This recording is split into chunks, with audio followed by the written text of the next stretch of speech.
You may stop pretending, the Duke of Sandmere murmured, leaning past the spinster's drooping shoulder to retrieve a book from the shelf, at least with me. That dull face you have put on is a very fine piece of work, Miss Greer, but you turned 3 pages of Latin verse in as many minutes just now, and dull women do not read Catullus for pleasure. And he straightened and smiled down at her with such open, delighted understanding that Ottoline Greer, who had not been caught out in 3 careful years, very nearly dropped her book. She recovered at once. That was the trouble with him. She would think later. He gave her no time to recover. She let her face go slack and vague again and blinked up at him with the mild, watery, faintly stupid expression she had perfected over 3 long seasons. "I am sure I do not take your meaning, your grace," she said in the flat, colourless little voice she had built for herself. "I was only dusting the shelf. I have no Latin. I have no anything, I am afraid. Mamma always said I was the plain one." "Your mamma," said Evander Sandmere, "is a liar, and so are you, and I find I admire you both enormously." And he made her a small bow and left her standing in the library with her heart going like a hare's, because for the first time in 3 years a person had looked straight through the disguise, and worse, far worse, had looked pleased about it. She had been 24 when she invented the dull Miss Greer. The marriage market had been a horror to her. The appraising marmots, the bored gentleman pricing her like a heifer, the whole grim business of being looked over and found wanting, or, nearly worse, found wanting-ish. Ottoline was clever, and the clever are not easily managed, and she had watched her witty, lovely sister sold off to a tedious squire and resolved that it should not be done to her. So she had simply ceased to be marriageable. She dressed herself in dull greys and a perpetual drab shawl. She dimmed her bright eyes and dropped her quick tongue and let her conversation die in the middle of sentences. She became, by careful design, the sort of plain dull spinster that mammas pitied and gentlemen forgot the instant they turned away, and it had worked gloriously for 3 years. She had been left entirely, blessedly alone. She had read what she liked and thought what she liked and answered to no one, and if there were lonely hours in it, well, they were her own lonely hours, and that was worth a great deal.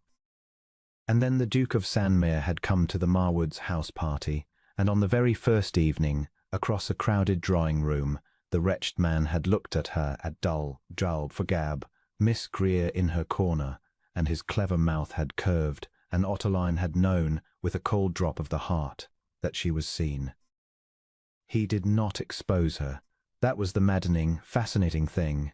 He might have a word to their hostess, a raised brow, and the whole careful edifice of 3 years would have come down. He did nothing of the kind. He simply began, with evident enjoyment, to draw her out, and to do it where no one else could see. She tried at first to outlast him. She had outlasted everyone else, after all. 3 years of fortune-hunting mammas and bored gentlemen had broken against the grey dull wall of Miss Greer and washed away, and she did not see why one too clever duke should be different. So she redoubled the disguise.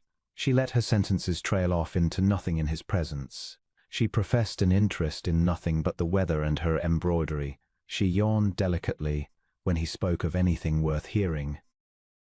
And the Duke of Sandmere watched her perform her own dullness with the frank appreciation of a connoisseur at a play, and was not deceived for a single instant, and enjoyed every minute of it. "Brava," he murmured to her once, behind his hand, after she had stared blankly through a discussion of a poem she had plainly read a dozen times. "A flawless performance. You very nearly bored the dowager to death, but you forget, Miss Greer, I have seen the reviews. I know exactly how good the leading lady can be when she is not playing the corpse." It was infuriating.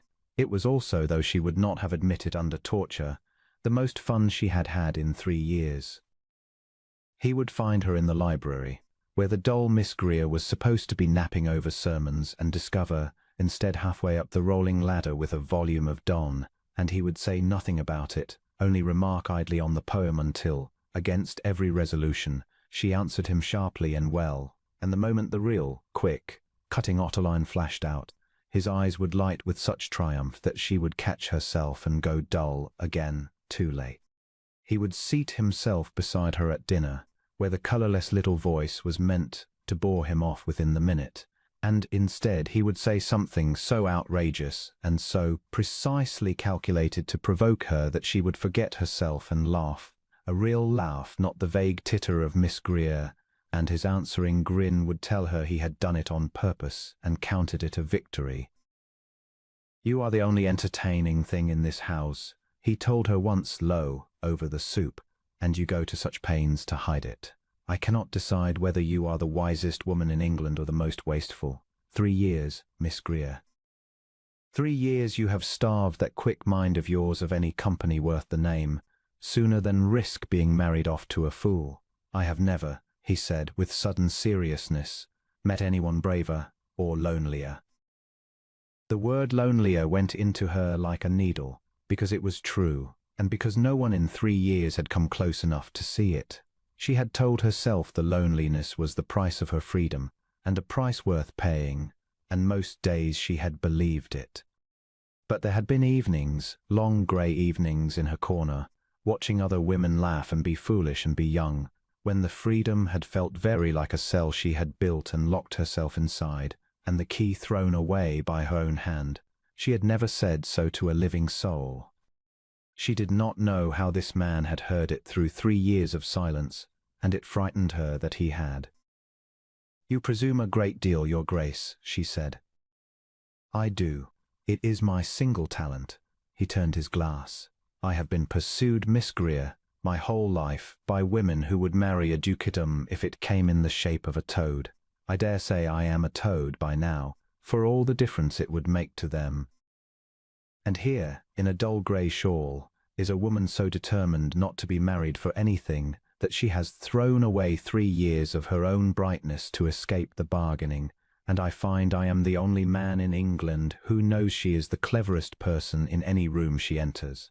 He looked at her, and the wit had gone out of his face and left something quieter and far more dangerous. "Do you know, I think that is the most attractive thing I have ever encountered. You did not want to be wanted for the wrong reasons. Neither, God help me, did I." Ottoline looked down at the dull grey shawl in her lap and found she could not, for once, summon the colourless little voice. There was a game of charades one wet evening, got up by the younger guests to pass the time, and the dull Miss Greer was naturally not asked to play, being reckoned by all too dim to follow it. She sat in her corner with her embroidery, watching the bright young people make their clumsy guesses, and the Duke watched her watch them, and saw the corner of her mouth twitch each time the answer was missed. He crossed to her quietly. "You have had it these 10 minutes, he murmured, "have you not? You knew it was the siege of Troy before they had finished the first dumb show." She kept her eyes on her needle. "I am sure I do not follow such clever sport, Your Grace," she said in the flat little voice. "Liar," he said, delighted under his breath. "You are dying to call out the answer. I can see it killing you to keep still." And the dreadful man was right. And when at last the floundering played up and begged for the answer, and no one in the room could supply it, that perhaps Miss Greer to guess, having watched so attentively, and looked at such wicked, knowing challenge that Ottoline, against every Greer's discipline, lifted her chin and said clearly, "It is wooden horse of Troy, of course. The gentleman has been mummy's quarter hour, and not one of you saw it." The room blinked at her. A stole spinster had a voice at all, and the moment passed and by everyone but two. But the Duke had got her to break cover in plain company, and the gleam of triumph in his eye told her he counted it the finest hand he had played yet. He courted her after that without ever once calling it courtship, which was the only way she would have permitted it. He met her clever mind with his own and never let her get away with playing stupid. He teased the real woman out into the daylight an hour at a time, and then let her retreat into the disguise when the others came near, keeping her secret as though it were the most natural collusion in the world. And Ottoline Greer, who had armoured herself for 3 years against exactly this, against being seen, against being wanted, against the terrifying business of being known, found the armour coming off piece by piece in the library and at the dinner table, and on the long garden walks where the dull shawl somehow always ended up slipping from her shoulders to show the woman beneath. The disguise fell away entirely on a wet afternoon in the conservatory. She had thought herself alone. She had taken off the drab shawl and put up her hair the way she liked it, bright and becoming, and she was reading, really reading, her whole vivid face alive with it, a half-smile on her lips at some turn of the poet's wit, when she looked up and found the Duke of Sandmere standing in the doorway, watching her, and there was no time at all to reach for the dull mask. For a moment neither of them moved. "There she is," Evander said softly. "There is the whole of her. 3 years I should have liked to have known you, and you would not let one soul in, and I do not wonder at it." He came across the green-lit room slowly. "Ottoline, I am not going to pretend I have not seen what I have seen. I have watched a brilliant woman play dead to keep herself free, and I have fallen in love with every bright inch of her that she could not quite keep hidden, and I am not such a fool as to ask you to give up your freedom." He stopped before her. "I am asking you to share mine. Marry the only man who knew you were pretending and loved you the more for it. Be as clever as you like, and as free as you like, and let it be with me, for I had rather argue with you over Catullus for 40 years than be adored by every fool in England put together." The book had fallen shut in her lap. The bright face she had hidden for 3 years was lifted to his, unguarded at last, and her eyes were wet. "You will be sorry," she warned him, and her voice, her real voice, quick and warm and not in the least colorless, shook only a little. "I am not at all comfortable to live with. I have opinions. I have a great many opinions. I shall correct your Latin. I am counting upon it." "I shall never," she said, "be the plain one again, and I have grown rather attached to being overlooked."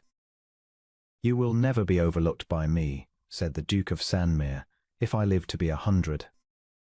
I should as soon overlook the sun," and he took the dull grey shawl from where it had slipped to the conservatory floor, and, with great ceremony, draped it once more about her shoulders, and then folded it gently back to show the bright gown and the brighter woman beneath, and laughed, and she laughed with him, the disguise and the loneliness of 3 years falling away together in the green afternoon light. They were a scandal of a different kind, after that, not for any lowness on her part, for Ottoline Greer was perfectly well-born, but because the dull, drab spinster the whole county had pitied and forgotten reappeared at the Duke's side 3 months later transformed, witty and bright and unmistakably adored, and not a soul-call could account for it. "Let them wonder," Evander said. He knew the truth, and it was the dearest secret of his life, that he had married the one woman in England who never once tried to catch him, and had spent 3 years making herself invisible sooner than be loved falsely, and that he, alone of all men, had seen straight through to the vivid heart of her, and loved her truly for exactly the woman she had taken such pains to hide. She did correct his Latin. She corrected it for 40 years, in a voice that was never once colourless again, and the Duke of Sandmere counted every correction a gift, because each one was proof of the bargain he had made, that he had not been chosen for his dukedom by a woman who wanted one, but seen, and known, and at last let in, by the cleverest and the loneliest and the most beloved woman he would ever meet. "You may stop pretending," he had told her once in a library, when she still thought herself safe behind the grey. She never did stop entirely, but only because, ever after, the one person she never had to pretend with was the man who had seen her first.